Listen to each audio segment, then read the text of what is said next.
மன்னோருவானா ஆதி மன்னோருவானா ஏதும் தன்னிகரில்லா ஆதி தேவன் மன்னோருவானா மன்னோருவானா. பிதாவின் அருமையான வேலைக்காக நன்றி செலுத்துகிறோம். நாங்கள் பகிர்ந்து கொள்ளுகிறதான இந்த செய்தி எங்களுக்கு ஆசீர்வாதமாக்கி தாரும், எங்களோடு பேசும், உடைய தெய்வீக நாமத்தை மகிமைப்படுத்தும். இயேசு கிறிஸ்துவின் நாமத்தில் பிதாவே, ஆமென். ஆண்டவராக இயேசு கிறிஸ்துவின் அன்பை நாமத்திலே உங்கள் அனைவருக்கும், விசேஷமாக யூடியூப் வாயிலாக செய்தியை கேட்கிற அனைவருக்கும் என்னுடைய அன்பான கிறிஸ்துமஸ் வாழ்த்துக்களை நான் தெரிவித்துக் கொள்கிறேன். கர்த்தர் உங்களை மிகவும் அதிகமாய் ஆசீர்வதிப்பாராக. நாம் எடுத்து வாசிக்க கேட்போம். யோவான் சுவிசேஷம் 10ஆம் அதிகாரத்திலே 10ஆம் வசனத்தை வாசிக்க நாம் கேட்போம். யோவான் 10:10. திருடன் திருடவும் கொல்லவும் அழிக்கவும் வருகிறானே அன்றி வேறொன்றுக்கும் வரான். திருடன் திருடுவதற்காகவும் கொல்வதற்காகவும் அழிப்பதற்காக வருகின்றான். ஆனால் இயேசு கிறிஸ்து எதற்காக வந்தார்? வாசிப்போம். யோவான் 10ஆம் அதிகாரத்திலே தொடர்ந்து வாசிப்போம். அவைகளுக்கு ஜீவன் உண்டாயிருக்கவும் அது பரிபூரணப்படுவதற்காக வந்தேன். இப்ப ஜீவனை கர்த்தர் எப்படி உண்டாக்குகிறார்? ஆடுகளுக்கு ஜீவன் உண்டாயிருப்பதற்கு, அந்த ஜீவன் பரிபூரணப்படுவதற்காக இயேசு கிறிஸ்து உலகத்திற்கு வந்தார். ஜீவனை கர்த்தர் எப்படி உண்டாக்குகிறார் என்று சொன்னால் 11ஆம் வசனத்தில் மிக அழகாய் சொல்லுகிறார். யோவான் 10:11. நானே நல்ல மேய்ப்பன், நான் நல்ல மேய்ப்பன், நல்ல மேய்ப்பன் ஆடுகளுக்காக தன் ஜீவனை கொடுக்கிறான், தன் ஜீவனை அவன் கொடுக்கின்றான். இயேசு கிறிஸ்துவாகிய அந்த நல்ல மேய்ப்பன் நமக்காக தம்முடைய ஜீவனை கொடுத்ததனாலே அந்த ஜீவன் நமக்குள்ளே இருக்கின்றது. ஆச்சரியம் என்ன தெரியுமா? திருடன் திருடவும் கொல்லவும் அழிக்கத்தான் வருகிறான் என்று சொன்ன ஆண்டவர் யோவான் சுவிசேஷத்தில் 10ஆம் அதிகாரத்தில் ஒரு வார்த்தையை சொல்லுகிறார். 8ஆம் வசனத்தில், எனக்கு முன்னே வந்தவர்கள் எல்லாரும் கள்ளரும் கொள்ளைக்காரருமாய் இருக்கிறார்கள் என்று சொன்னார். யோவான் 10:8ஆம் வசனத்தில். ஆமா, இவருக்கு முன்னே வந்தவர்கள் என்றால் யாரை குறிப்பிடுகிறார் என்று விளங்கிக் கொள்ளுங்கள். அவர்கள் திருட கொல்ல அழிக்கத்தான் வந்தார்கள். தனக்கு முன்னே வந்தவர் என்று கர்த்தர் காட்டுகிறார். ஒருவேளை ஏசாயா, எரேமியா, எசேக்கியேல் சொல்கிறாரா? இல்லை. பரிசுத்தவான்கள் போன்று இருக்கிற யோசேப்பு, யோசுவா, மோசே, தாவீது போன்ற மக்களை சொன்னாரா? இல்லை. எனக்கு முன்னே வந்தவர்கள் கள்ளர் கொள்ளைக்காரர்கள். கள்ளனும் கொள்ளைக்காரனுமாய் இருக்கிறபடினால் அவன் திருட கொல்ல அழிக்கத்தான் வந்தான் என்று சொல்லுகிறார். எதை காட்டுகிற வார்த்தை என்று பார்த்து அடுத்த குறிப்புக்கு நாம் வருவோம். ஆண்டவராகிய இயேசு கிறிஸ்து யோவான் 10ஆம் அதிகாரத்தில் இந்த வார்த்தைகளை பேசிக் கொண்டிருப்பதற்கு 38 வருஷத்துக்கு முன்னாடி, திரும்ப சொல்லுகிறேன், யோவான் 10ஆம் அதிகாரத்திற்கு 38 வருஷத்துக்கு முன்னாடி ஒரு சம்பவம் யூதேயா தேசத்தில் நடந்தது. தெயுதாஸ் என்பவன் எழுப்பினான். பேர் என்னது? தெயுதாஸ். இந்த தெயுதாஸ் எருசலேம் பட்டணத்தை சேர்ந்தவன். ஒரு கிளர்ச்சிக்காரன். சொல்ல போனா தன்னை மேசியா என்று அடிக்கடி சொல்லிக் கொண்டே இருந்தான். ஜனங்களும் நம்பினார்கள். ஏறத்தாழ 400 பேர் அவனுக்கு சீஷராய் மாறினார்கள். 400 பேரையும் தான் சொல்வதெல்லாம் செய்யும்படிக்கு வைத்தான். அவனை சுற்றி 400 பேர் இருந்து கொண்டே இருப்பாங்க. எங்க போனாலும் 400 பேர் இருப்பாங்க. கூடுதல் ஆட்கள் வருவாங்க. ஆனால் அவனை சின்சியராக பின்பற்றின மக்கள் 400 பேர் என்பது சரித்திரத்தில் வேதத்திலும் ஆதாரம் உண்டு. கவனிங்க, இந்த தெயுதாஸ் என்ன பண்ணா தெரியுமா? அந்த ஜனங்களை பார்த்து சொன்னான், யோர்தான் நதிக்கு எல்லாரும் வாருங்கள் என்று கூப்பிட்டான். 400 பேர் வந்திருந்தாங்க. உடைமைகளை எடுத்துக்கொண்டு வந்தாங்க. அதே சமயத்தில் ரோம அரசாங்கத்தில் தொடர்பாக இருக்கிற இவன் எதிரிகளும் அந்த கூட்டத்தில் இருந்தார்கள். இவனை நம்பி வந்தவர்கள் 400 பேர். உடைமைகளோடு வந்தார்கள். இவன் சொன்னான், அன்றைக்கு யோசுவா யோர்தான் நதியை 2ஆக பிளந்து கரையேறியதை குறித்து படித்திருப்பீர்கள். இப்ப நான் யோர்தான் நதி 2 பிளக்க போறேன், இந்த கரையிலிருந்து அந்த கரைக்கு போறோம் அப்படி சொன்னப்ப 400 பேர் ஆயத்தமாயிட்டாங்க. சரித்திரம் சொல்லுகிறது, யோசுவா மாதிரி செஞ்சு காட்டுறேன்னு சொன்ன பழைய ஏற்பாட்டு யோசுவா மாதிரி யோசுவா 4ஆம் அதிகாரத்தில் வருகிற மாதிரி செய்ய போறேன்னு சொன்னா யோர்தான் பிரியவே இல்லை. கத்துன்னு கத்தி பார்த்தான். பெரிய பிரச்சனை, கலவரம் உண்டானது. பிறகு அந்த கூட்டத்தில் இவனுக்கு இருந்த எதிரிகள் இவனை சூழ்ந்து கொண்டு எத்தனை குடும்பங்களை உடைத்து 400 பேர் உனக்கு சீஷனாக்கி உடமையோடு வரும்படிக்கு செய்து விட்டாய் என்று கத்தி கலவரம் உண்டாகி அந்த கலவரத்திலே தெயுதாசனுடைய தலையை வெட்டி விட்டார்கள். தலையை வெட்டி எருசலேம் அனுப்பினார்கள். ரோம அரசாங்க அதிகாரிகளுடைய ஆதரவோடு இது காரியம் நடந்தது என்று சரித்திரம் சொல்லுகிறது. 400 பேர் பின்பற்றினவர்கள் செதறி ஓடிட்டாங்க. சமுதாயத்தில் தலை காட்ட முடியல. எடுத்து வாசிக்கலாமா? இதை குறித்து பவுலுக்கு ஆசிரியராக இருந்த கமாலியேல் என்கிற பக்தர் மிக அழகாய் சொல்லுகிறார். பேதுரு யோவானை கொண்டு வந்து விசாரணைக்கு நிறுத்துகிற சமயத்தில் கமாலியேல் பக்தி உள்ளவராய் காணப்பட்ட அவர் என்ன எடுத்து காட்டுகிறார்? அப்போஸ்தலர் நடபடிகள் 5ஆம் அதிகாரத்துக்கு வாருங்கள். அப்போஸ்தலர் நடபடிகள் 5ஆம் அதிகாரம் 34ஆம் வசனத்திலிருந்து 36ஆம் வசனம் வரைக்கும் வாசிக்க நாம் கேட்போம். அப்பொழுது சகல ஜனங்களாலும் கனம் பெற்ற நியாய சாஸ்திரியாகிய கமாலியேல் எனும் பெயர் கொண்ட ஒரு பரிசேயன் ஆலோசனை சங்கத்தில் எழுந்திருந்து அப்போஸ்தலரை சற்று நேரம் வெளியே கொண்டு போக சொல்லி சங்கத்தாரை நோக்கி, இஸ்ரவேலரே, இந்த மனுஷருக்கு நீங்கள் செய்ய போவதை குறித்து எச்சரிக்கையாய் இருங்கள். ஏனென்றால் இந்நாட்களுக்கு முன்னே தெயுதாஸ் என்பவன் எழும்பி தன்னை ஒரு பெரியவனாக பாராட்டினான். தன்னை ஒரு பெரிய ஆளா சொல்லி ஏறக்குறைய 400 பேர் அவனை சேர்ந்தார்கள். 400 பேர் சீஷரா மாறினாங்க. அவன் மடிந்து போனான். அவன் மடிஞ்சிட்டான். அவனை நம்பி அனைவரும் சிதறி, நம்பின மக்களும் சிதறி அவமானப்பட்டு போனார்கள். கவனிக்கிறீர்களா? எனக்கு முன்னே வந்தவர்கள் கள்ளரும் கொள்ளைக்காரருமாய் இருக்கிறார்கள். திரும்ப சொல்லுகின்றேன், திருடன் திருட அழிக்க கொள்வதற்காகத்தான் வருகிறான். நானோ ஆடுகளுக்கு ஜீவன் உண்டாகி இருக்க வந்தேன். அதாவது 38 வருஷத்துக்கு முன்னே வந்த இந்த தெயுதாசி சொன்ன ஆண்டவர் இன்னொருவனை சேர்த்துதான் குறிப்பிட்டு இருக்கிறார். அவன் யார்? தெயுதாஸ் தலை வெட்டப்பட்டு 2 வருஷம் கழித்து இன்னொருவன் எழும்பினான். கவனியுங்கள், அவன் பெயர் யூதா என்பது. இந்த யூதா என்பவன் வடக்கே இருக்கிற கலிலேயாவை சேர்ந்தவன். சிலருக்கு சந்தேகம், யூதாஸ்னு சொல்லுவீங்களா யூதான்னு சொல்லுவீங்களான்னு கேட்கிறாங்க. யூதா என்பது எபிரேய வார்த்தை.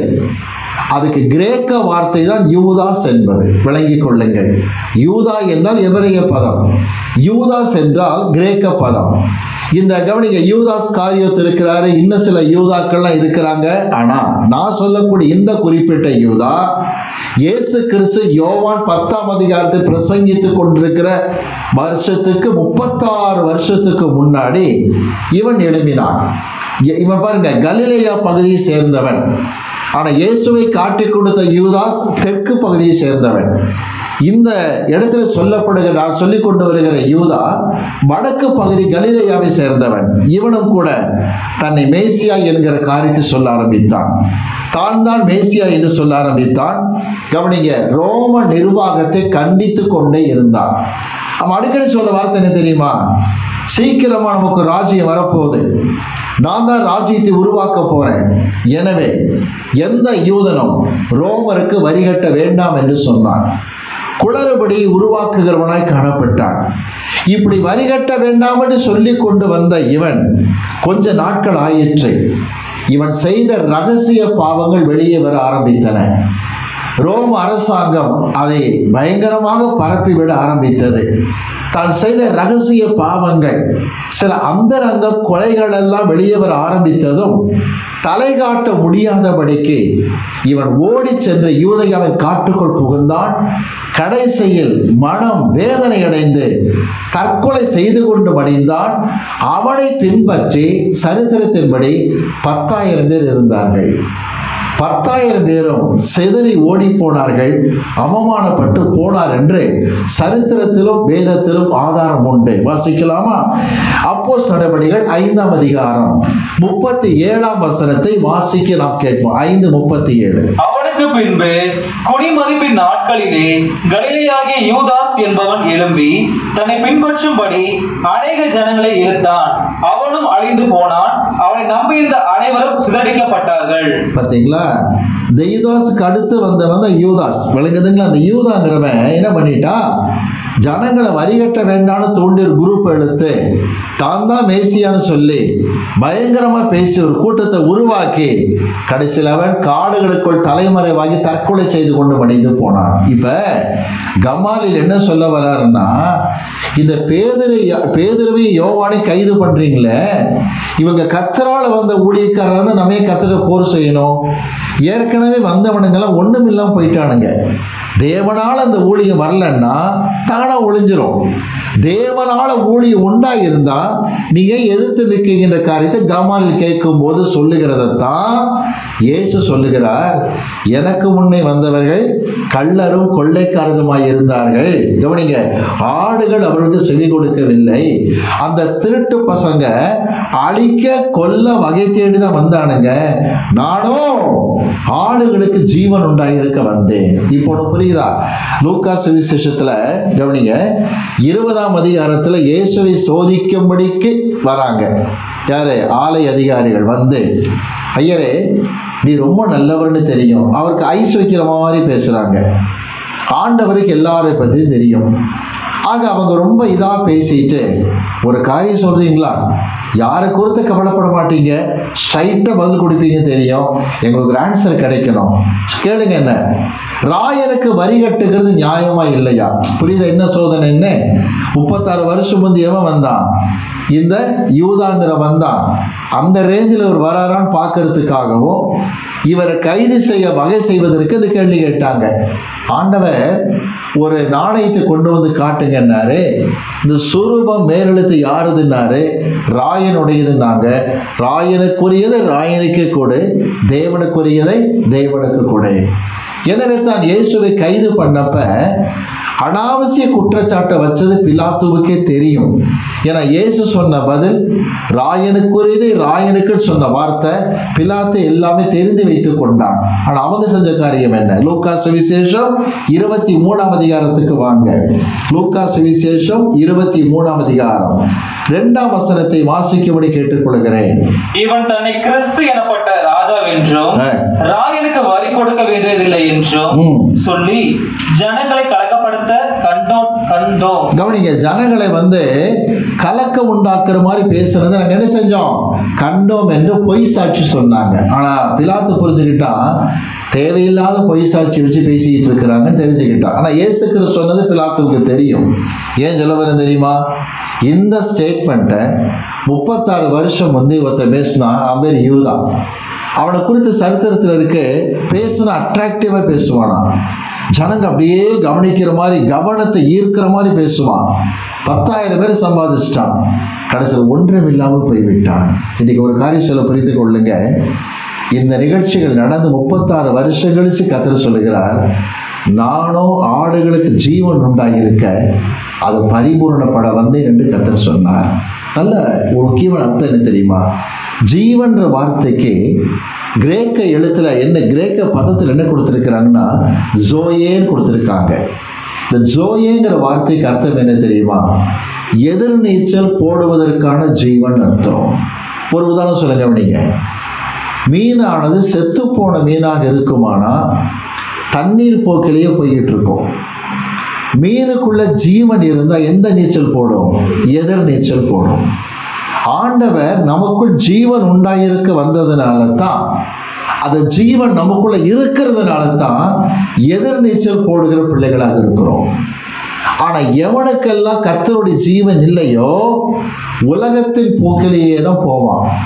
குடிக்கணும்னு நினைச்சா குடிச்சிட்டு தான் மறுவேளை, கெட்ட வார்த்தை பேசுற நினைச்சா கெட்ட வார்த்தை பேசிட்டு தான் மறுவேலையே, கொலை செய்யணும்னா கொலை செஞ்சுட்டு அடுத்த வேலையே.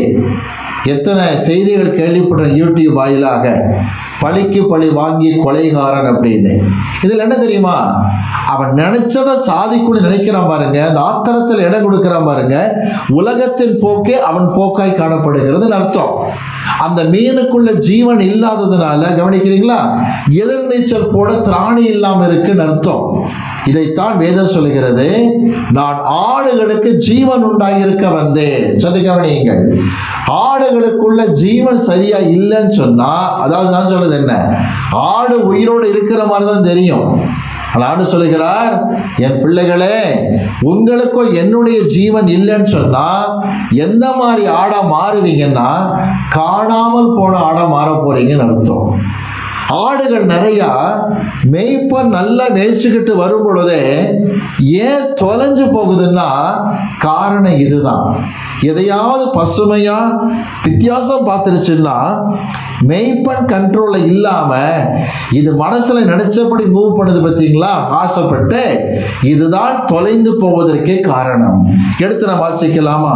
லூக்கா சுவிசேஷம் 15ஆம் அதிகாரம் எடுத்துக்கொள்ளுங்கள். லூக்கா 15 4ஆம் வசனம் 5ஆம் வசனத்தை வாசிக்க நாம் கேட்போம். உங்களில் ஒரு மனுஷன் 100 ஆடுகளை உடையவனாய் இருந்து அவைகளில் ஒன்று காணாமல் போனால் 99 ஆடுகளையும் வனாந்தரத்திலே விட்டு காணாமல் போன ஆட்டை கண்டுபிடிக்கும் அளவும் தேடி தெரியானோ? கண்டுபிடித்த பின்பு அவன் சந்தோஷத்தோடு அதை தன் தோள்களின் மேல் போட்டுக்கொண்டு. கவனிச்சீங்களா, ஆடு ஏன் காணாம போகுதுன்னா, கவனிங்க, சைட் ட்ராக்ஷன் சொல்லுவாங்க ஆங்கிலத்தில். சைடில் எதனாவது ஈர்க்கப்படுகிற காரியம் வந்துருச்சுன்னா அதை பார்த்து ஆடு என்ன செய்யும், தனியாக அஸ்ட்ரே பண்ணி விலைக்கு போக ஆரம்பிச்சிடும். இப்படித்தான் புறஜாதி மக்கள் கர்த்தரை ஏற்றுக்கொள்ளாத மாதிரியும் தாங்கள் ரொம்ப உத்தமமா இருக்கிற மாதிரி இஸ்ரவேல் ஜனங்கள் நினைச்சுக்கிட்டு இருந்தாங்க. ஆண்டு என்ன சொன்னார் தெரியுமா? வாசிப்போம். மத்தேயு சுவிசேஷம் 10ஆம் அதிகாரம் 6ஆம் வசனத்தை வாசிப்போம். மத்தேயு 10:6. காணாமல் போன ஆடுகள் ஆகிய இஸ்ரவேல் வீட்டாரிடத்துக்கு போங்க. பார்த்தீங்களா, இஸ்ரவேல் நினைக்கிறான் பர்ஃபெக்ட்னு, இல்ல அவன் தான் காணாமல் போயிட்டான் சொல்லுகிறார். காணாமல் போன ஆடுகள் வாசிங்க பார்ப்போம். மத்தேயு 15ஆம் அதிகாரம் 24ஆம் வசனம். மத்தேயு 15:24. அதற்கு அவர், காணாமல் போன ஆடுகளாகிய இஸ்ரவேல் வீட்டாரிடத்திற்கு அனுப்பப்பட்டேன். காணாமல் போன இஸ்ரவேல் வீட்டார் என்று ஆடுகளை போல் ஒப்பிட்டு சொல்லுகிறார். கொஞ்சம் கவனிக்கிறீங்களா? சில சமயத்துல கிறிஸ்தவர்களுக்காக வேண்டி சில காரியங்களை எடுத்து திருத்துவதற்கு அவங்களுக்கு ஆலோசனை கொடுக்கும் போது சில சொல்லுவாங்க, நீங்க கிறிஸ்டியன்ஸ் வீட்டில் வந்து பேசினது போதும், அறியாத புறஜாதி மக்கள்கிட்ட போங்கம்பாங்க. நான் சொல்றேன், புறஜாதி மக்களும் காணாமல் போயிட்டாங்க, கிறிஸ்தவனும் காணாமல் போயிருக்கான். யாரும் காணாமல் போயிட்டா? கிறிஸ்டியன் அப்படிதான் இருக்கா, இஸ்ரவேல் வீட்டார் அப்படித்தான் இருக்கான்னு ஆண்டு சொல்லுகிறார். காணாமல் போன ஆடுகளாக அவர்களை கர்த்தர் குறிப்பிடுகிறதை பார்க்கின்றோம். திரும்ப சொல்லுகிறேன், இந்த காணாமல் போகிற சைட் ட்ராக்ஷன் மாட்டிக்கொள்ளுகிற, சைடில் இழுக்கக்கூடிய காரியத்தில் மாட்டிக்கொள்ளுகிறது எங்கே துவங்கியது தெரியுமா? ஏதேன் தோட்டத்தில் தான். வாசிக்கலாமா? எல்லாம் எடுத்துக்கொள்ளுங்கள். ஆதியாகமம் 3ஆம் அதிகாரத்துக்கு வாருங்கள். ஆதியாகமம் 3ஆம் அதிகாரம் 6ஆம் வசனத்தை வாசிக்க நாம் கேட்போம். வசனம் 6. அப்பொழுது ஸ்திரீயானவள் அந்த விருட்சம் புசிப்புக்கு நல்லதும் பார்வைக்கு இன்பமும் புத்தியை தெரிவிக்கிறதற்கு இச்சிக்கப்படத்தக்க விருட்சமாய் இருக்கிறது. இச்சிக்கப்படத்தக்க விருட்சமாய் இருக்கிறது என்று கண்டு எப்படி பார்க்கிறாங்க அந்த விருட்சத்தை? அது இச்சிக்கப்படத்தக்க ஒரு பழமாக இருக்குன்னு பார்த்தாங்க. பறித்தார்கள், பாதியை புசித்து மீதியை புருஷனுக்கு கொடுத்தார்கள். இருவரும் தோட்டத்தை விட்டு வெளியேறினார்கள். சற்று கவனிக்கிறீர்களா? இச்சிக்கப்படத்தக்கது இவன் நினைச்சிட்டான். ஆனா கர்த்தர் அதை புசிக்க வேண்டாம்னு சொன்னார். நான் ஏற்கனவே சொல்லியிருக்கேன், இச்சை என்பதற்கு விளக்கம் என்னவென்றால், எதை தேவன் எனக்கு விலைக்கு வைக்கிறாரோ அதை நான் விரும்புவது இச்சை என்று சொல்லப்படும். வாசிக்கலாமா? ஆதியாகமத்தில் 3ஆம் அதிகாரத்தில் 17ஆம் வசனத்தை வாசிக்க கேட்போம். வசனம் 17. பின்பு அவர் ஆதாமை நோக்கி, நீ உன் மனைவி வார்த்தைக்கு செவி கொடுத்து புசிக்க வேண்டாம் என்று நான் உனக்கு விலக்கின விருட்சத்தின் கனியை, நான் உனக்கு விலக்கின விருட்சத்தின் கனியை புசித்தாயோ? கொஞ்சம் கவனிக்கிறீங்களா? எதை கர்த்தர் வேண்டாம் என்று விலக்குகிறாரோ அதை விரும்புவதுதான் இச்சை என்று விளங்கிக் கொள்ளுங்கள். தேவன் விலக்கியதை நீ விரும்புவாயானால் அது இச்சை என்று சொல்லப்படும் என்று புரிந்து கொள்வோம். எடுத்து வாசிக்கலாமா? ஆதியாகமத்திலே 13ஆம் அதிகாரம் 10ஆம் வசனத்தை பார்க்கும் பொழுது சோதோம் கொமோராவை தெரிந்தெடுத்த லோத்து எப்படி அட்ராக்ட் பண்ணப்பட்டார் என்று பாருங்கள். ஆதியா 13:10. அப்பொழுது லோத் தன் கண்களை ஏறெடுத்து பார்த்து யோர்தான் நதிக்கு அருகான சமபூமி முழுவதும் நீர்வளம் பொருந்ததாய் இருக்க கண்டான். கர்த்தர் சோதோமையும் கொமோராவையும் அழிக்கும் முன்பே, கவனிங்க, நீர்வளம் பொருந்தியதாக ஏதேன் தோட்டத்தை போல பச்சை பசேல் இருப்பதை பார்த்தார். ஆனா ஆடு மாடு எல்லா பொருளும் சாம்பலாகி தப்புச்ச பழச்சர் ஓடி வர வேண்டிய அவசியங்க ஏற்பட்டுடுச்சு. திரும்ப சொல்லுகிறேன், சைட் டிராக்ஷன் சொல்றாங்களே, இந்த விதமான காரியத்துல தான் ஆடுகள் தொலைஞ்சு போகுது. அவைகளுக்குள்ள கவனிங்க, சரியான தெரிந்தெடுப்புக்கான ஜீவன் இல்லை. எது சரி எது தவறு கண்டுபிடிக்க ஜீவன் இல்லாததுனால, எதிர்நீச்சல் போட முடியாததுனால ஜீவனை இழந்ததாய் காணப்படுகின்றது. வாசிக்கலாமா? ஆதியாகமத்திலே 39ஆம் அதிகாரம் 6ஆம் வசனம் 7ஆம் வசனத்தை வாசிக்க கேட்போம். ஆதி 39:6-7. ஆகையால் அவன் தனக்கு உண்டானதை எல்லாம் யோசேப்பின் கையிலே கொடுத்துவிட்டு தான் புசிக்கிற போஜனம் தவிர தன் இடத்திலிருந்து மற்றொன்றை குறித்தும் விசாரியாதாய் இருந்தான். யோசேப்பு அழகான ரூபமும் சௌந்தரிய முகமும் உள்ளவனாய் இருந்தான். பார்க்க யோசேப்பு ரொம்ப அழகா இருப்பாராம். 7ஆம் வசனம் என்ன சொல்லுது பாருங்க, வசனம் 7. சில நாள் சென்ற பின் அவனுடைய எஜமானின் மனைவி யோசேப்பின் மேல் கண் போட்டு, இதன் மேல அழகு சௌந்தரியத்தை பார்த்து கண் போட்டு. திரும்ப சில வார்த்தை புரிஞ்சுக்கிடுங்க. யோசேப்பின் மனைவி, போர்த்திபாரின் மனைவி யோசேப்பை விட 27 வயது பெரியவள் என்று சரித்திரம் காட்டுகிறது. அவள் தன் மகன் ஸ்தானத்தில் நேசிக்க வேண்டியவன் மீது தவறான எண்ணத்தில் கண் போட ஆரம்பித்தாள். என்ன தெரியுமா அர்த்தம்? ஜீவனற்ற வாழ்க்கை என்று அர்த்தமாகும். எதிர்நீச்சல் போடுகிற வாழ்க்கை இல்லை என்பது பொருள். வாசிக்கலாமா?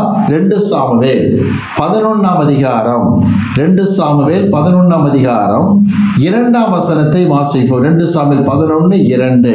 ஒரு நாள் சாயங்காலத்தில் தாவீது தன் படுக்கையில் இருந்து எழுந்து அரண்மனை உப்பரிகையின் மேல் உலாத்தி கொண்டிருந்த போது ஸ்நானம் பண்ணிருக்கிற ஒரு ஸ்திரீயை உப்பரிகையின் மேலிருந்து கண்டான். ஸ்நானம் பண்ணுகிற ஒரு ஸ்திரீயை உப்பரிகையின் மேலிருந்து கண்டான். கண்களால் பார்த்தார். தொடர்ந்து வாசிங்க. அந்த ஸ்திரீ வெகு சௌந்தரியவதியாய் காணப்பட்டாள். கவனிங்க, தாவீது பார்க்கிறார், கண்டார், அழகான ஸ்திரீயை கண்டார். தொடர்ந்து நடந்த நிகழ்ச்சி உங்களுக்கு தெரியும். எதை கர்த்தர் விலக்குகிறாரோ அதை விரும்புவது இச்சையின் காரியம். ஒரு விஷயம் நீங்க புரிஞ்சுக்கிடுங்க, திரும்ப திரும்ப திட்டமா சொல்லிட்டு இருக்கேன். தேவன் விலக்கி வைத்ததை நீங்கள் இச்சித்தால், தேவன் விலக்கி வைத்ததை விரும்புகிற காரியம் இருக்கும் என்றால் விரும்ப வேண்டியதை விலக்கி வைப்பீர்கள். திரும்ப சொல்கிறேன், தேவன் விலக்கி வைக்கிறது நீங்கள் விரும்பினால் நீங்கள் விரும்ப வேண்டியதை விலக்கி வைக்கிற பிள்ளைகளாக இருப்பீர்கள். எடுத்து வாசிக்கலாமா? 106ஆம் சங்கீதம் 14ஆம் வசனத்தை வாசிக்க நாம் கேட்போம். 106:14. வனாந்திரத்திலே இச்சை உள்ளவர்கள் ஆகி, யாரு? இஸ்ரவேல் ஜனங்கள் வனாந்திரத்திலே இச்சையோடு காணப்பட்டார்கள். என்ன தெரியும் அர்த்தம்? தேவன் விரும்பாதவைகளை விரும்பிக் கொண்டிருந்தார்கள் அர்த்தம். இப்ப நீங்க முடிவுக்கு வாங்க. தேவன் விரும்பாதவைகளை விரும்பினால் விரும்ப வேண்டியதை செய்வாங்க, விலைக்கு வைப்பார்கள். 24ஆம் வசனம் வாசிங்க. 106ஆம் சங்கீதம் 24ஆம் வசனம். அவருடைய வார்த்தையை விசுவாசியாமல் இச்சிக்கப்படத்தக்க தேசத்தை அசட்டை பண்ணினார்கள். பாத்தீங்களா? விரும்ப வேண்டிய தேசத்தை அசட்டை பண்ணினார்கள். திரும்ப சொல்லுகிறேன், நல்ல ஞாபகம் வச்சுக்கிடுங்க. நான் சொல்றது நீங்க சொன்னா நல்லா இருக்கும். ரிப்பீட் பண்ணி சொல்றீங்களா? சொல்லுங்க பாப்போம். தேவன் விலக்கியதை நான் விரும்பினால் விரும்ப வேண்டியதை விலக்கி வைப்பேன். இதைத்தான் 106ஆம் சங்கீதத்திலே 14 மற்றும் 24 வாசிக்க கேட்டோம். அவர்கள் இச்சை உள்ளவர்களாய் மாறினார்கள், தண்டிக்கப்பட்டனர். ஆனால் இச்சிக்கப்பட வேண்டிய தேசத்தை அசட்டை பண்ணினார்கள். தேவன் எதை விரும்ப வேண்டும் என்று வைத்தாரோ அதை அசட்டை பண்ணினார்கள். ஐயா, இந்த தாறுமாறான வாழ்க்கை காரணம் என்ன தெரியுமா? அவர்களுக்குள் ஜீவன் இல்லை. ஜீவன் இருக்குமானால் எதிர்நீச்சல் போட்டு இருப்பார்கள். ஜீவன் இல்லாததால் செத்த மீனை போல உலகத்தின் போக்கி அவர்கள் போக்காகத்தான் காணப்பட்டது. ஆனால் ஒரு பெண்மணி குறித்து ஒரு ஆச்சரியமான சாட்சி பைபிள் இருக்கு. அந்த பெண்மணி குறித்து படிப்போம். அந்த பெண்ணின் பெயர் ரூத் என்பதாகும். ரூத்தின் சரித்திரம் எடுத்துக் கொள்ளுங்கள். 3ஆம் அதிகாரத்துக்கு வரலாம். ரூத்தின் சரித்திரம் 3ஆம் அதிகாரம் 10ஆம் வசனத்தை வாசிக்க நாம் கேட்போம். ரூத் 3:10. அதற்கு அவன், மகளே, நீ கர்த்தரால் ஆசீர்வதிக்கப்படுவாயாக. அங்க போவாஸ் சொல்லுகிறார் ரூத்தை பார்த்து, உம்முடைய அடியாளை போர்வையால் மூடுமையான்னு சொன்ன உடனே டக்குன்னு போவாஸ் சொல்றார் ரூத்தை பார்த்து, நீ கர்த்தரால் ஆசீர்வதிக்கப்பட்டவள். தொடர்ந்து வாசிங்க 10ஆம் வசனத்துல. நீ தரித்திரரும் ஐஸ்வர்யவான்களுமான வாலிபர்களின் பிறகு போகாததினால் உன் முந்தின நற்குணத்தை பார்க்கிலும் உன் பிந்தின நற்குணம் உத்தமமாய் இருக்கிறது. மோவாப்ல இருந்து வந்திருக்கிற, கவனிச்சிங்களா, இந்த பெத்லகேமிலே கஷ்டப்படுகிற வாலிபர் இருக்கிறாங்க. பாவம் கஷ்டப்படுறாங்கன்னு அப்படி இறக்கப்பட்டு அவங்க பின்னாலையும் போகல. கஷ்டப்படுகிற வாலிபன் பார்க்க அழகாக இருப்பான், அவங்க பின்னாடியும் போகல. சில வாலிபர் அழகில்லாமல் இருந்தாலும் சொத்து நிறைய இருக்குங்கிறதுக்கு அவங்க பின்னாடியும் போகல. ஆகவே ஒரு பிந்தின நற்குணம் சரியாக இருக்கிறது. அர்த்தம் என்ன தெரியுமா? ரூத் தன் மாமியார் சொன்னபடி நடந்துகிட்டாங்க. எதிர்நீச்சல் போடுகிற வாழ்க்கையை கத்தர் கொடுத்தார். ரூத் சாதாரண ஆள் இல்லை, அழகுள்ள பெண் தான்.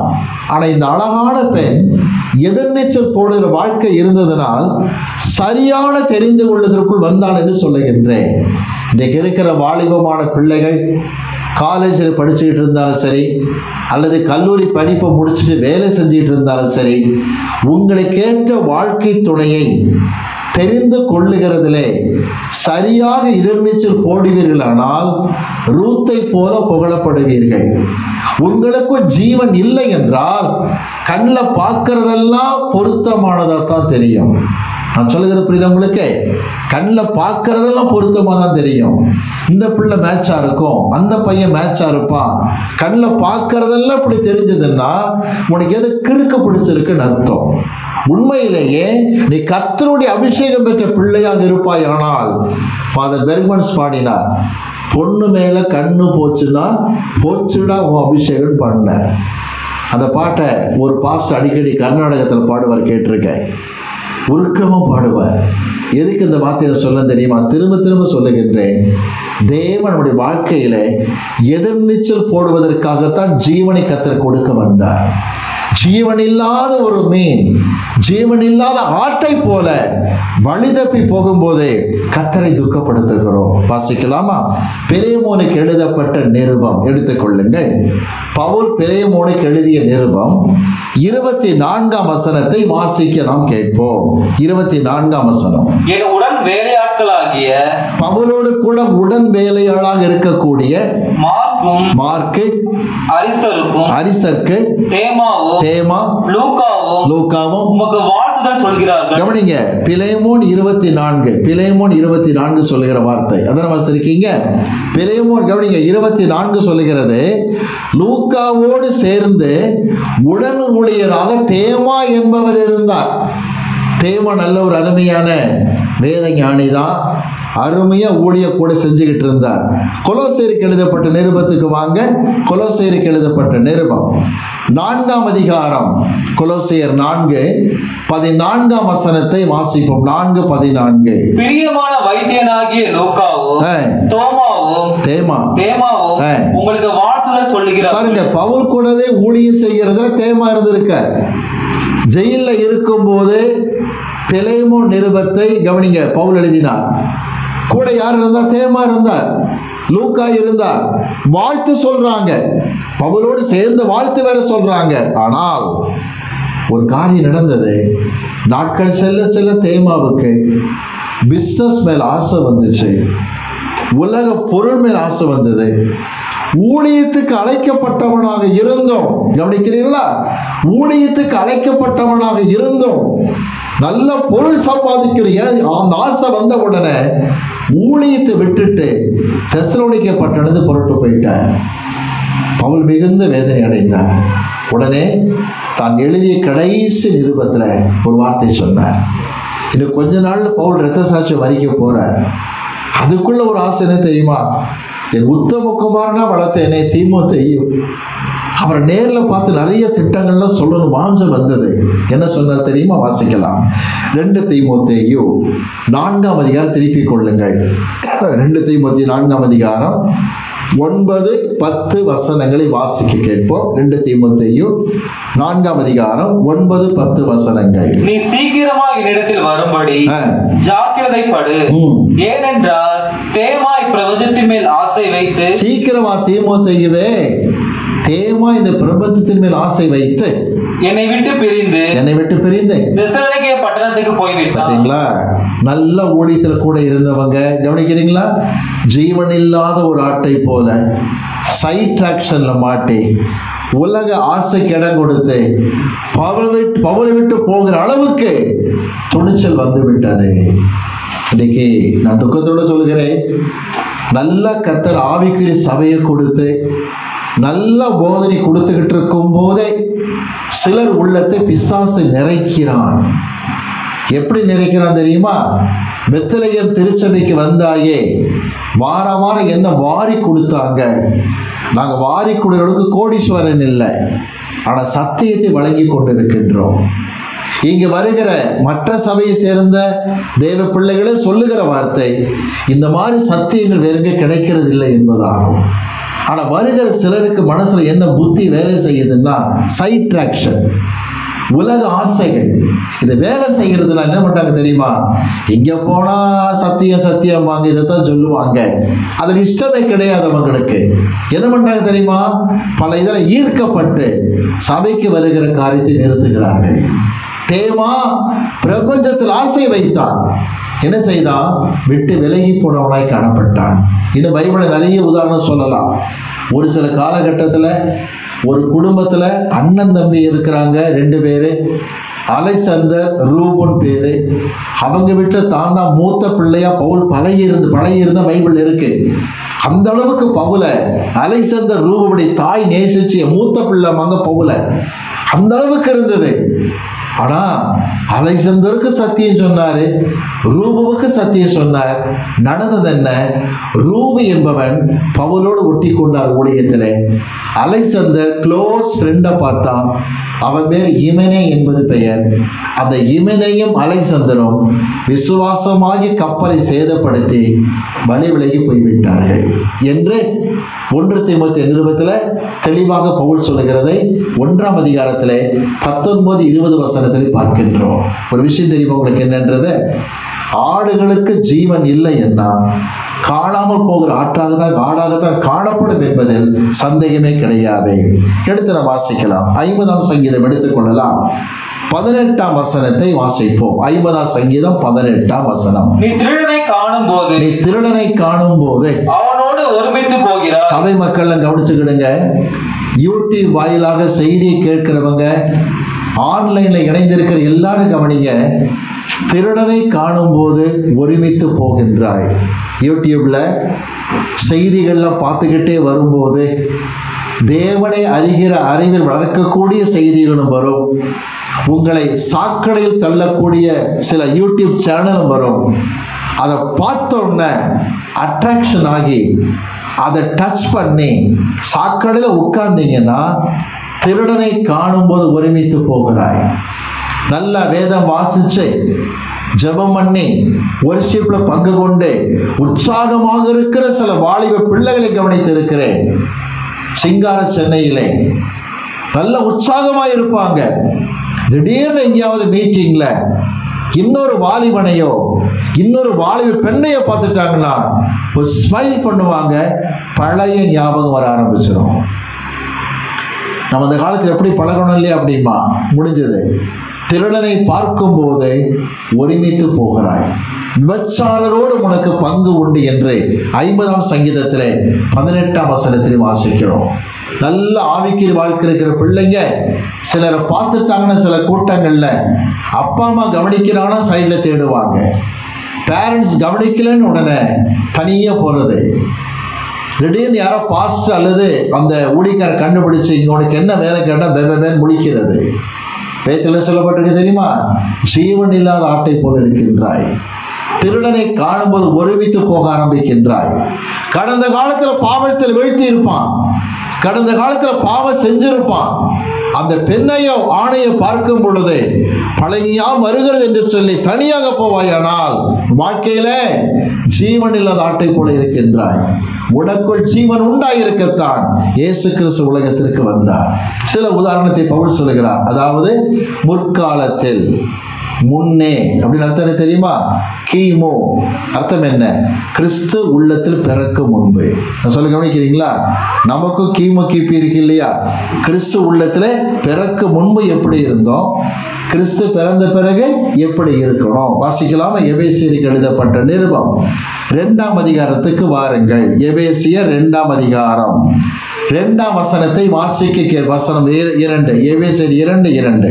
அவைகளை நீங்கள் முற்காலத்தில் இவ்வுலக வழக்கத்துக்கு ஏற்றபடியாக, இந்த உலகத்தின் வழக்கத்துக்கு ஏற்றபடியாக கீழ்ப்படியாத பிள்ளைகளிடத்தில் இப்பொழுது கிரியை செய்து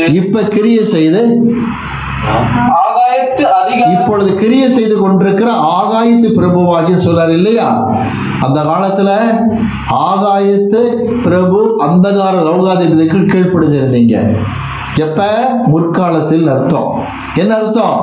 பில்லி சூனியம், மந்திரம், ஏந்திரம் கட்டுறது, தாயத்து கட்டுறது போன்ற காரியத்தினால செய்துகிட்டு இருந்தீங்கிறார். எப்ப? முற்காலத்தில்.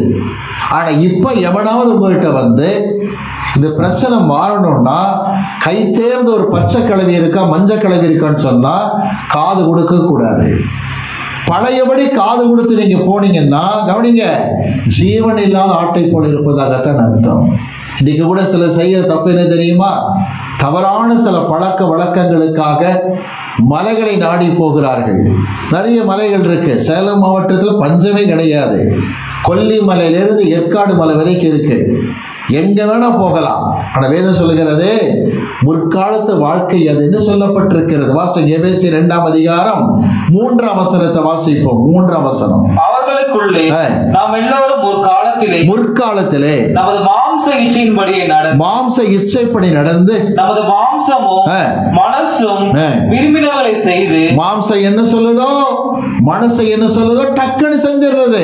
வெத்தலை வாக்கு போடணும்னா போட்டுடுறது, சிகரெட் ஊதணும்னா ஊதிடுறது, விபச்சாரம் பண்ணணும்னா பண்ணிடுறது. இந்த மாதிரி வாழ்க்கையில மாம்ச மனசு சொன்னபடி ஓடிக்கிட்டு இருந்த வாழ்க்கை செத்த மேலே போல இருந்தது, ஜீவனற்ற வாழ்க்கை. இன்னைக்கு ஆண்டவர் எதிர்நீச்சல் போடுவதற்காக ஜீவனை கொடுத்திருக்கின்றார். தொடர்ந்து வாசிக்கலாமா? 1 தீமோத்தேயு 1ஆம் அதிகாரம் 13ஆம் வசனத்தை வாசிப்போம். 1 தீமோத்தேயு 1:13. முன்னே நான் தூசிக்கிறவனும். இந்த முன்னே அர்த்தம் என்ன? கிறிஸ்துவுக்கு முன். கிறிஸ்து என் வாழ்க்கையில் பிறக்க முன்பதாக எப்படி இருந்தேன்? தூஷிக்கிறவனாக இருந்தேன் போட்டிருக்கு. ஆமா, தூஷிக்கிறவன பவுல் ரோட்டை நின்று சண்டை போட்டாரன்னு கேட்கிறாங்க. அந்த அர்த்தம் அதுல வரல கிரீக்ல. யூதனாய் இருந்தவர் ஒரு பெருமைக்காரர், எபிரேயரில் பிறந்த ஒரு எபிரேய, சுத்தமான யூதர்.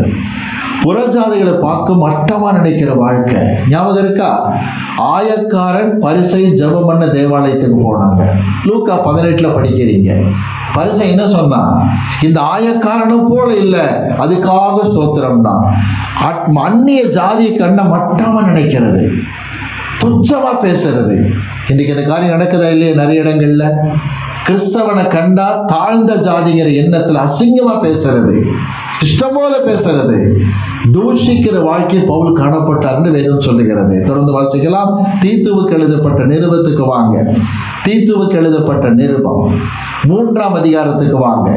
3ஆம் வசனத்தை வாசிப்ப. தீத்து 3:3. ஏனெனில் முற்காலத்திலே நாமும் புத்தியினமாக கீழ்ப்படியாத கீழ்ப்படியாதவர்களாக வழி தப்பி நடந்த ஆட்டை போல காணாமல் போய் பலவித இச்சைகளுக்கும் இன்பங்களுக்கும் அடிமைப்பட்டவர்களும் துர்குணத்தோடும் பொறாமையோடும் ஜீவனம் பண்ணுகிறவர்களும் பகைக்கப்படத்தக்கவர்களும் அடுத்த பகைக்கிறவர்களுமாய் காணப்பட்டோம். எப்படி தெரியுமா? முன்னே கிமு கிறிஸ்து எனக்குள் வருவதற்கு முன்பதாக. ஐயா, அப்ப ஜீவன் இல்லாத வாழ்க்கை ஓடிக்கிட்டு இருந்தது. தீத்து 3ஆம் அதிகாரத்தில் 4-5 வசனம் சொல்லுகின்றன. இதிலிருந்து விடுவிக்கும்படித்தான் இயேசு தம்மை கொடுக்க உலகத்திலே வந்தார். வாசிக்க பார்ப்போம். தீத்து 3ஆம் அதிகாரத்திலே 3ஆம் வசனத்தில் முன்னை இருந்த வாழ்க்கையை சொல்லிவிட்டு 4ஆம் வசனம் 5ஆம் வசனம் என்ன சொல்கிறார் என்று வாசிப்போம். நம்முடைய இரட்சகராகிய தேவனுடைய தயவும் மனுஷர் மேல் உள்ள அன்பும் பிரசன்னமான போது நாம் செய்த நீதியின் கிரிகையின் நிமித்தம் அவர் நம்மை ரட்சியாமல் தமது இரக்கத்தின்படியே மறுஜென்மம் முழுக்கினாலும் பரிசுத்த ஆவியுடைய புதிதாக்குதலினாலும் நம்மை ரட்சித்தார். கொஞ்சம் கவனிக்கிறீங்களா? உங்களுடைய வாழ்க்கையில் ஆண்டவராய் இயேசு கிறிஸ்து உலகத்தில் பிறந்து தம்முடைய ஜீவனை கொடுத்து நமக்கு ஜீவன் உண்டாயிருக்கும்படிக்கு செய்தார். திரும்ப சொல்லுகிறேன், நான் ஆடுகளுக்கு ஜீவன் உண்டாயிருக்க வந்தேன். இன்னைக்கு கவனிக்க, உங்களுக்கு எனக்கு ஜீவன் உண்டாயிருக்கத்தான் கிறிஸ்து உலகத்தில் பிறந்தார் என்று விளங்கிக் கொள்ளுங்கள். இதை விளக்கக்கூடிய அருமையான வசனத்தை வாசிக்க போகிறோம். வாசிக்கலாமா? 1 யோவான் 5ஆம் அதிகாரத்தை எடுத்துக் கொள்ளுங்கள். 1 யோவான் 5ஆம் அதிகாரம் 11ஆம் வசனத்தை வாசிக்க நாம் கேட்போம். 5:11. தேவன் நமக்கு நித்திய ஜீவனை தந்திருக்கிறார். தேவன் நமக்கு நித்திய ஜீவனை தந்திருக்கிறார். அந்த ஜீவன் அவருடைய குமாரனில் இருந்தது என்பதை, அவர் குமாரனுக்குள் அந்த ஜீவன் இருந்தது என்பதை அந்த சாட்சியா. கவனிங்க, எது சாட்சி தெரியுமா? பிதா கொடுத்த ஜீவன் குமாரனுக்குள் இருந்தது சாட்சி. கொஞ்சம் கவனிக்கிறீங்களா? எனவே தான் யோவான் 1:4 சொல்லுகிறது, இயேசுவுக்குள் ஜீவன் இருந்தது, அந்த ஜீவன் மனுஷருக்கு சொல்லுங்க ஒளியாக இருந்தது. திரும்ப சொல்கிறேன், கிறிஸ்துவுக்குள் பிதாவின் ஜீவன் இருந்தது. அடுத்த வசனம் வாசிங்க. 1 யோவான் 5:12. குமாரனை உடையவன் ஜீவனை உடையவன். அர்த்தம் என்ன தெரியுமா? குமாரனை ஏற்றுக்கொண்டால், அருமையான ஆடுகளே, உங்களுக்கு ஜீவன் வந்து விட்டது அர்த்தம். எதற்கு? எதிர்நீச்சல் போடுவதற்கு, உலகத்தை எதிர்த்து போவதற்கு, மேய்ப்பன் சத்தத்துக்கு கீழ்ப்படிவதற்கு ஜீவன் கிடைக்கும். எப்பொழுதே? குமாரனை ஏற்றுக்கொள்ளும் பொழுது. குமாரன் உள்ளத்தில் வந்துவிட்டால் ஜீவன் கிடைத்ததாக அர்த்தம் என்று சொல்லுகிறது. தொடர்ந்து வாசிக்கலாமா? 13ஆம் வசனத்தை வாசிப்போம். 1 யோவான் 5:13. உங்களுக்கு நித்திய ஜீவன் உண்டென்று, உங்களுக்கு நித்திய ஜீவன் உண்டென்று நீங்கள் அறிய தேவகுமாரனுடைய நாமத்தின் மேல் விசுவாசம், நீங்கள் விசுவாசமாய் இருக்கவும், தேவகுமாரனுடைய நாமத்தின் மேல் விசுவாசமாய் இருக்கிற உங்களுக்கு இவைகள் எழுதியிருக்கிறேன். எதுக்காக இது எழுதினாரா யோவான்? கிறிஸ்துவ விசுவாசிச்சு அந்த ஜீவனை உடைய பிள்ளைகளாக இருக்கிறதுனால உங்களுக்கு எழுதுகிறேன். இப்ப புரிஞ்சுதுங்களா? யெகோவா சாட்சின்னு குரூப் இருக்கு தெரியுமா? அவனுங்க இயேசு கிறிஸ்துவ தெய்வமாக மதிக்கிறதே இல்லை. பொய்யனுங்க, பித்தலாட்டுக்காரனுங்க. ஆனா பைபிள்ல போட்டிருக்கு, கிறிஸ்துவை நீ ஏற்றுக்கொண்டால் தான் அந்த ஜீவன் உனக்குள்ளே வரும். பிதாவின் ஜீவன் கிறிஸ்துவுக்குள் இருக்கிறது. அந்த ஜீவன் உனக்குள் இருக்க வேண்டுமானால் நீ அவரை ஏற்றுக்கொள்ள வேண்டும். பிதா ஒருத்தர் தான். இயேசு கிறிஸ்து தெய்வம் அல்லன்னு சொன்னா வடிகட்டின மூடன் அர்த்தம். திரும்ப சொல்லுகின்றேன், யெகோவா சாட்சி கள்ள போதனை என்று விளங்கிக் கொள்ளுங்கள். அன்பானவர்களே, இன்றைக்கு உங்களுக்கும் எனக்கும் அந்த ஜீவன் உள்ளத்தில் உண்டாகி இருக்கிறது. எனவே தான் சில போராட்டங்கள், பிரச்சனை, பிசாசு கொண்டு வந்தாலும் என்ன செய்கிறோம்? எதிர்நீச்சல் போடுகிற பிள்ளைகளாக இருக்கிறோம். அதிலேயே விழுந்துடுறது இல்லை. ஒன்று தெரியுமா? சேத்துல விழுந்துருச்சுன்னா பண்ணி குஷியா உள்ளே துள்ளிக்கிட்டு இருக்கும். ஆனா கன்று குட்டி எந்திரிச்சிடும். விளங்குதுங்களா? பண்ணி திங்கிற தவிட்டுக்கு அலைஞ்சா இளைய குமாரன், மனம் திரும்பி வந்தது பண்ணியா இளைய குமாரனா? ஆக சொல்லுகிறேன், உங்க ஃப்ரெண்ட்ஸுங்களை சிலது பண்ணியா தான் இருக்கும், திருந்தவே திருந்தாது. ஆனா தேவன் உங்களை ஆடுகளாக பாவிக்கிறார். ஜீவனை கொடுத்திருக்கிறார் எழுந்து வெளியே வருவதற்காக. இன்னைக்கு ஆண்டவர் உங்களுக்கு வணங்க அந்த ஜீவனை கொடுத்திருக்கிறதுனால கவனிங்க, எதிர்நீச்சல் போடுகிற பிள்ளைகளாக இருக்கிறோம். ஜீவன் உள்ள கிரியை செஞ்சுக்கிட்டே இருக்கும் போது, ஒரு உதாரணம் சொல்றேன், அடிக்கடி சொல்ற உதாரணம் தான். கோழி முட்டைக்குள் 21 நாள் உருமாற்றம் நடந்துகிட்டே இருந்து 21 நாள் கழிச்சு முட்டை உடைந்து தாய்க்கோழி சாயலா குஞ்சு வர மாதிரி உங்களுக்கும் எனக்குள்ளும் அந்த கிறிஸ்துவின் சாயல் உருவாகிக்கிட்டே இருக்கு. மகிமையின் மேல் மகிமை அடைந்து கொண்டே இருக்கிறோம். வருகை வரும்போது அவருக்கே ஒப்பாய் காணப்படுவோம். தாய்க்கோழி சாயலா குஞ்சு வருவது போல அவருக்கு ஒப்பாய் காணப்படும். எடுத்து வாசிக்கலாமா? 2 கொரிந்தியர் 3ஆம் அதிகாரத்துக்கு வாங்க. 2 கொரிந்தியர் 3ஆம் அதிகாரம் 18ஆம் வசனத்தை வாசிக்க நாம் கேட்கிறோம். 2 கொரிந்தியர் 3:18 வசனம். நாம் எல்லோரும் திறந்த முகமாய் கர்த்தருடைய மகிமையை கண்ணாடியிலே காண்கிறது போல கண்டு ஆவியாய் இருக்கிற கர்த்தரால் அந்த சாயலாகத்தானே மகிமையின் மேல் மகிமை அடைந்து மறுரூபப்படுகிறோம். மகிமையின் மேல் மகிமை அடைந்து மறுரூபப்படுகிறோம். புரிந்து கொண்டீர்களா? மறுரூபப்பட்டுக்கிட்டே இருக்கிறோம். we are being transfigured. மறுரூபப்பட்டு கொண்டே இருக்கின்றோம். வருகை வரும் பொழுது அவருக்கு ஒப்பாக மாறப் போகிறோம். கோழி முட்டைக்குள் அந்த சாயல் உருவாகி கொண்டிருப்பது போல கிறிஸ்துவின் சாயல் உருவாகி கொண்டிருக்கிறது. வாசிக்கலாமா? 1 யோவான் 3ஆம் அதிகாரத்துக்கு வாங்க. 1 யோவான் 3ஆம் அதிகாரம் 1 யோவான் 3 2ஆம் வசனத்தை பாருங்கள். 1 யோவான் 3:2. பிரியமானவர்களே, இப்பொழுது தேவனுடைய பிள்ளைகளாக இருக்கிறோம். இப்போ நம்ம தேவ பிள்ளையாக இருக்கிறோம். இனி எவ்விதமாக இருப்போம் என்று இன்னும் வெளிப்படவில்லை.